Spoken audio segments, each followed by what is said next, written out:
سیستەمێکە بۆ پێکەوەبەستنی ئامێرەکان بۆ نمونە کۆمپیوتەر و پرینتەر و سکانەر و کامێرا بە کوردی پێی دەڵێن تۆر بە ئینگلیزیش پێی دەڵێن نێتوۆرک بۆ ئاڵوگۆڕکردنی زانیاری و داتا لە ڕێگەی وایر و وایرلەسەوە. ئامێری کۆمپیوتەر یەکێکە لە ئامێرە سەرەکیەکان لە نێتوۆرکدا بەکاردێت.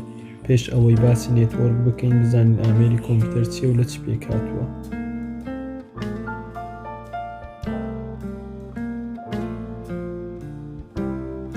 کۆمپیوتەر بریتیە لە ئامێرێک لە هاردوێر و سۆفتوێر پێکهاتووە. هاردوێر بریتیە لە پارچە مادیەکانی کۆمپیوتەر وەک کەیس، ماوس، کیبۆرد، سپیکەر، رام، پرۆسێسەر، هارد دیسک هەتا. سۆفتوێر بریتیە لە هەموو ئەو زانیاریانەی ناو کۆمپیوتەرەکەتدا هەیە. مانیش دوو جۆرە. ئەپلیکیشن سۆفتوێر بریتیە لە هەموو ئەو بەرنامانەی ناو کۆمپیوتەرەکەتدا هەیە و کاری لەسەر دەکەین ئۆفیس، فۆتۆشۆپ، مێدیا ستۆدیۆ هەتا.